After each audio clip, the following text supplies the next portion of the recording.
Okay, kita teruskan dengan pengenalan set. Apa yang perlu kamu tahu? Yang pertama, apa itu set? Okay, apa itu set? Set tu apa? Lepas tu kamu kena tahu apa itu gambar raja van. Gambar raja van. Ui, cikgu, dia macam orang naik van tu ke cikgu? Gambar raja van. Apa dia gambar raja van? Lepas tu kamu kena tahu apa itu set semesta. Apa itu pelengkap. Term-term tu yang kamu kena tahu dan kena belajar lah. Sebelum tu, ni, set. Pernah dengar? Kat mana kamu dengar? Set. Sebelum saya teruskan. Cepat. Kat mana? Kat mana? Tak dengar. Kat mana? Dalam? Allahu Akbar. Saya tak dengar. Balkis apa? Apa kawan kamu cakap? Setiap paket. Setiap paket. Lain? Set. Lain? Set barang lagi? Set jam. Lagi? Cakap. Apa yang kamu tahu pasal set? Lagi? Hai. Geometri? Set. Kan? Pergi makan, pergi KFC, pergi McDonald pun ada. Ke main telan aja pergi dekat ni KFC nak dinner plate. Dinner plate tu set lah. Dia dah dikumpulkan ikut kategori dia. Betul? Saya nak family bucket. Itu set lah. Kamu kan kira telan je kan apa yang ada. Tahu KFC kan. Itu maksud. Kita tengok itu dari segi yang pernah kamu tengok. Yang pernah kamu dengar. Belajar ni kalau diam tak dapat. Kalau saya tanya jawab, insyaAllah cepat dapatnya. Okay, kita teruskan. Kenapa ini tak ada? Okay. Biasanya kita akan kelaskan. Kelaskan ikut kategori. Itu set. Dia kita kelaskan. Kategori yang sama. Contoh. Kita tengok. Kelaskan objek dalam senarai di bawah untuk pengangkutan darat, laut dan udara. Daripada senarai ni kamu kelas lah. Pengangkutan darat, pengangkutan laut, pengangkutan udara ni. Bahagi-bahagikan lah. So dia ada berapa kumpulan? 3 kumpulan.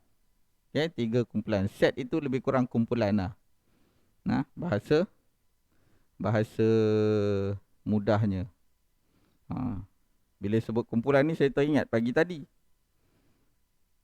Anak saya yang 6 tahun tu kan. Isteri saya cakap, Abang Cik kumpulan B. Hari ni tak pergilah sekolah. Kan? Sebab hari ni kumpulan A. Betul anak saya yang kecil tanya.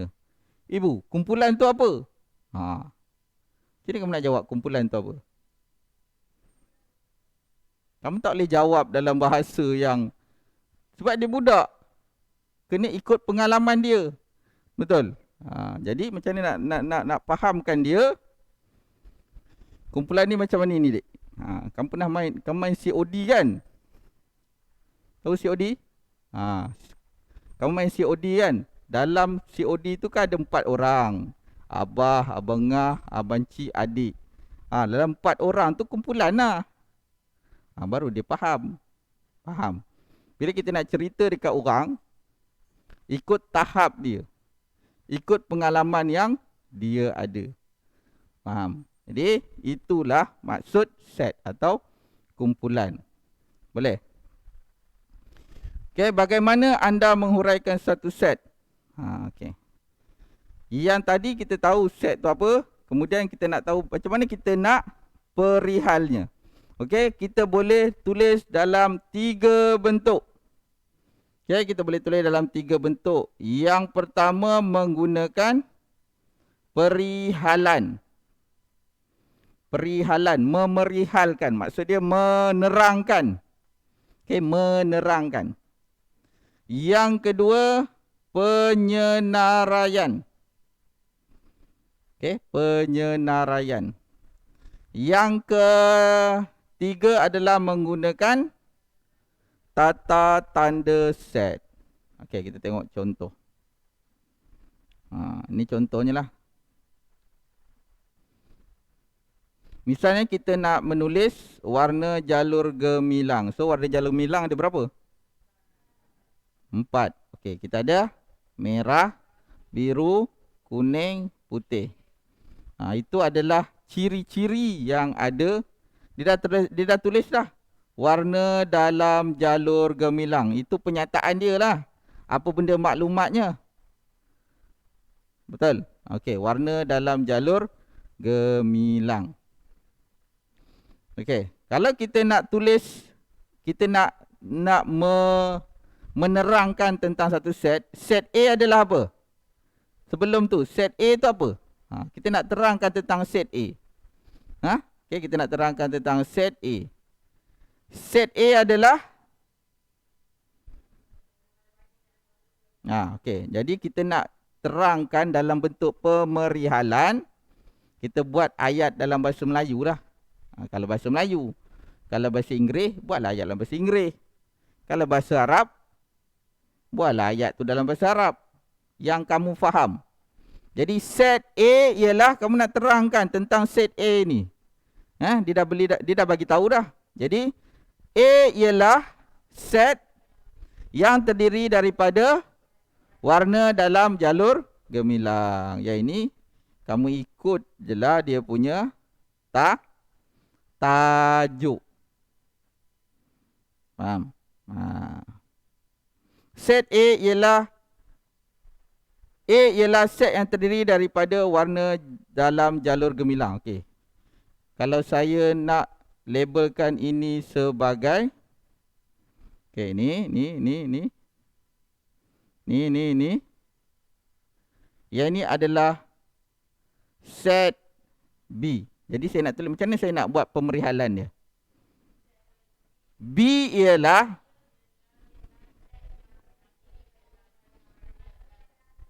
terdiri daripada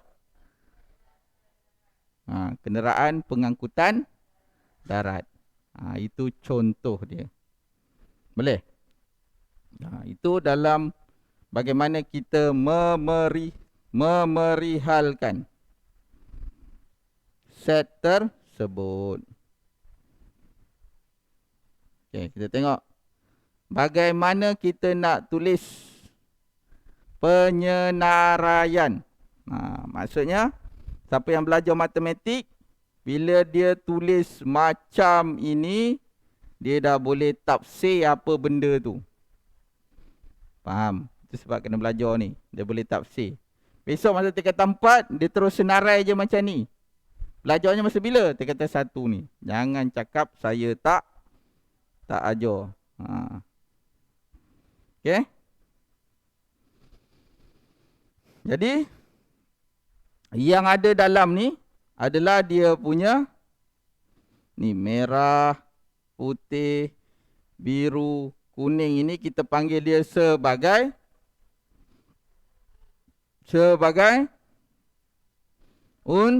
unsur. Yang depan ni dia punya nama set itu. Okey, nama set itu. Jadi kamu buatlah macam tu lah. Ini yang paling senang. Okey.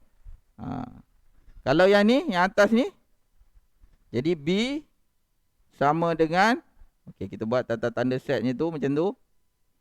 Jadi tulislah kereta, lori, van, bas, lepas tu tutup dia punya tata tanda tu. Selesailah. Okey, boleh.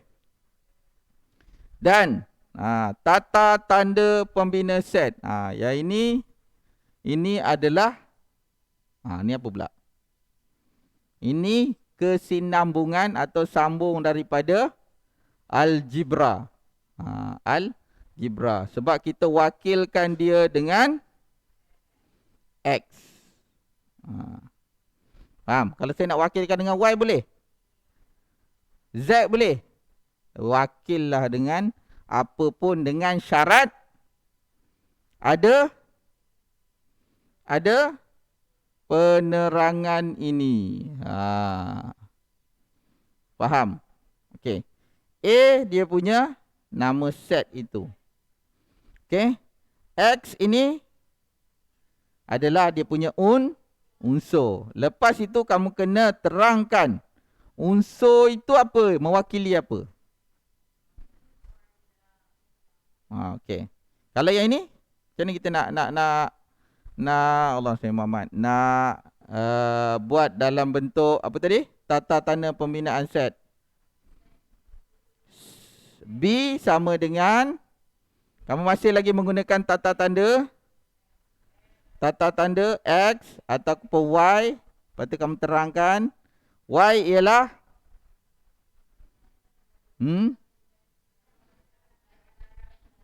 kenderaan pengangkutan darat. Macam tu. Boleh? Ada soalan? Mudah aja kan? Kalau menung aja, mata tengok depan kan? Otak fikir kat lain.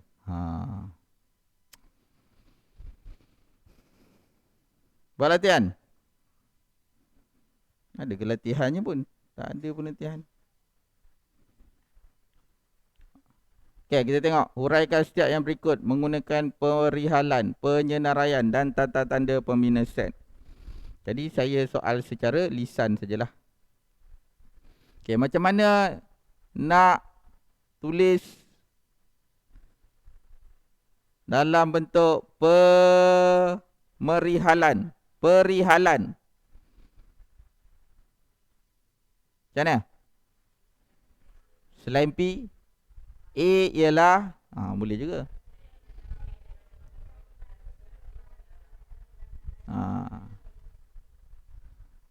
Kita namakan set itu set apa? P ke Q ke R ke S ke T ke U ke. Tapi janganlah sama. Jangan ada yang sama dalam perkataan tu. Nanti kamu keliru balik. Cari yang tak ada. Kalau dia gunakan huruf sini, kamu cari. Jangan cari yang ada huruf situ. Ya? Jangan cari yang ada huruf. Jadi P, P tak ada kat sini kan. P ialah set yang terdiri daripada huruf dalam perkataan Malaysia. Nampak? Dia ulang je balik. Huruf dalam perkataan. Kamu tambah depannya aja, dia punya nama set ialah set yang terdiri. Faham? Okay. Kalau dia suruh dalam bentuk penyenaraian, kamu tulis dia punya nama set tu kat depan. Kemudian kamu buatlah. Cikgu ni tak cukup pun cikgu. Mana lagi satu A ni? Ini A nya ada 3 patutnya ni. Jadi unsur yang sama tak payah ulang. Senaraikan mana yang sekali je. Sekali sahaja. Okey, kalau tata tanda pembina set, jadi kamu wakilkan dia dengan satu huruf. Lepas tu kamu ulang balik yang pemerihalan tu depan. X ialah huruf dalam perkataan Malaysia. Terang yang ini terangkan pasal unsur dia. Yang perihalan tu adalah terangkan pasal set dia. Faham ada beza Okay, ada soalan setakat ni? Senang je tak?